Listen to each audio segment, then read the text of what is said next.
एक शाम की बात है। मोहन की चाय की टपरी पर गांव के कुछ लोग बैठकर चाय पी रहे थे और बातें कर रहे थे।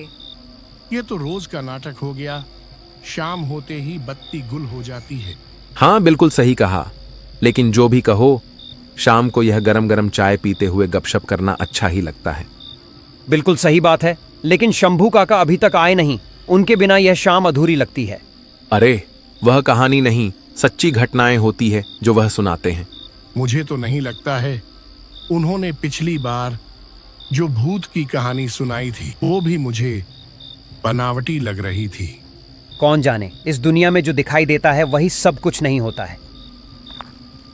यही बातें चल रही थी कि तभी गांव के शंभू काका वहां आ जाते हैं। अरे क्या हाल है सबका। आज फिर शाम होते ही बिजली चली गई। अरे शंभू काका, आप आ गए। हम आप ही की बात कर रहे थे। हमें लगा आप आज आओगे ही नहीं। अरे बेटा, मैं उम्र में भले ही बड़ा हूँ, लेकिन तुम जवानों के साथ बैठने में जो आनंद है वह बूढ़ों के साथ कहाँ मिलता है। आइए काका, चाय पियेंगे आप? हाँ बेटा रामू, इस सुहानी शाम में इससे बेहतर क्या। तो बताइए काका, आज किस सच्ची घटना पर आधारित कहानी सुनाएंगे? तुम सबको लगता होगा कि मैं अपनी मन गढ़ंत कहानी सुनाता हूँ, लेकिन मैं एक डॉक्टर हूँ। देश के कई कोनों में काम किया है। मैं वहीं की सच्ची घटनाएं तुम लोगों को सुनाता हूँ। काका, आज कोई भूत की आंखों देखी कहानी सुनाइए। ठीक है, जो आज मैं सुनाने जा रहा हूँ वो डर के साथ तुम्हारे दिल को छू जाएगी। उस वक्त मेरी उम्र कम थी। डॉक्टर की नौकरी नई नई शुरू की थी। मेरी पोस्टिंग कुंभलगढ़ गांव में हुई थी। वहां पर बिजली भी नहीं पहुंचती थी, लेकिन गांव के लोग बहुत अच्छे थे।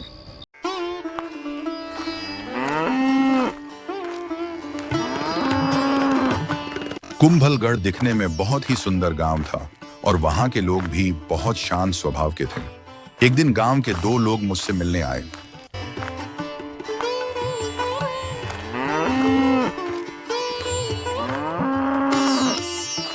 डॉक्टर साहब, गांव कैसा लग रहा है आपको?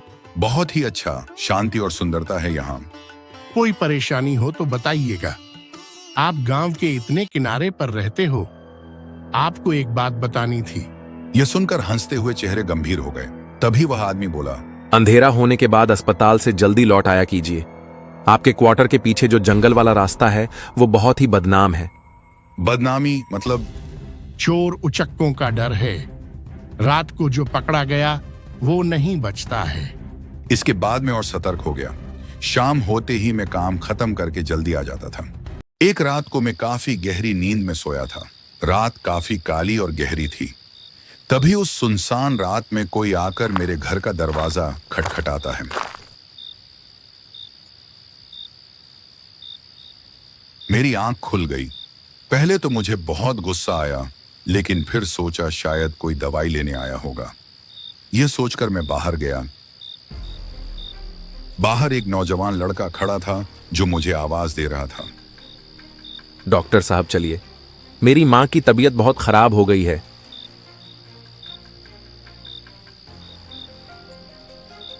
ज्यादा तबीयत खराब हो रही क्या?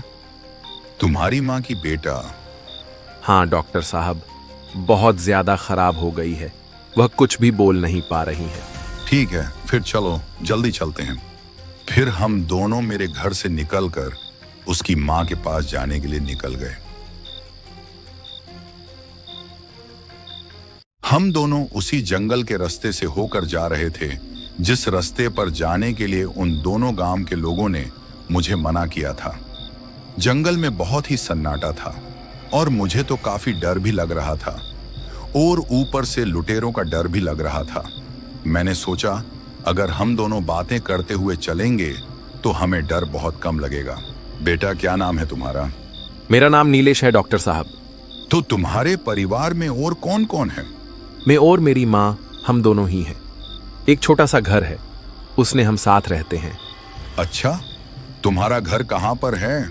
इस जंगल को पार करते ही मेरा घर आ जाएगा डॉक्टर साहब। यही सब बातें करते हुए हम जा रहे थे। तभी मुझे आभास हुआ कि कोई हमारा पीछा कर रहा है। हम रुक गए और पीछे मुड़कर देखा। हमने देखा दो चोर खड़े थे और हमें ही घूर रहे थे। तुम्हारे पास जो कुछ भी सामान है वो निकाल कर हमें दे दो। कुछ होशियारी दिखाने की जरूरत नहीं है। मेरे पास तो कुछ नहीं है, मैं तो डॉक्टर हूं। ज्यादा चालाक बनने की जरूरत नहीं है, समझे? मोबाइल, पर्स, जो कुछ हो हमें दे दो। तुम लोग यहां से चले जाओ, नहीं तो अंजाम बहुत बुरा होगा।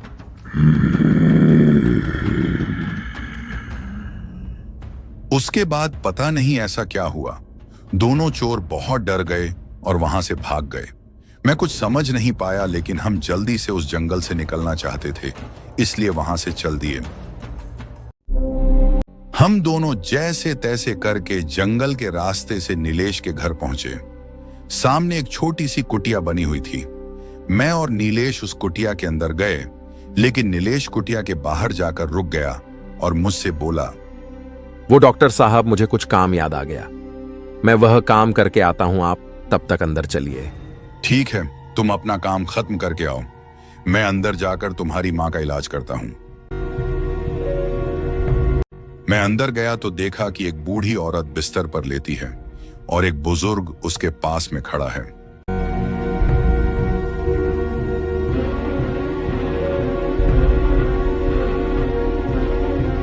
अरे डॉक्टर साहब, आप यहाँ कैसे आ गए? मैं आपको बुलाने के लिए आने वाला था, पर जंगल का रास्ता बहुत खतरनाक है, इसलिए मैं डर रहा था। नीलेश की मां यही है, लेकिन आपको पहचाना नहीं, आप कौन हैं? मैं इस अम्मा का पड़ोसी हूँ। अम्मा की तबीयत बहुत खराब हो गई, इसलिए मुझे इनके पास यहीं पर रुकना पड़ा। अच्छा, आप इनके पड़ोसी हो? हाँ, पर आपने बताया नहीं कि आपको पता कैसे चला कि अम्मा की तबीयत खराब है। अरे, मुझे नीलेश ने बताया, वह मुझे हॉस्पिटल में बुलाने आया था। हम दोनों साथ में यहीं पर आए हैं। क्या डॉक्टर साहब, मेरा बेटा नीलेश?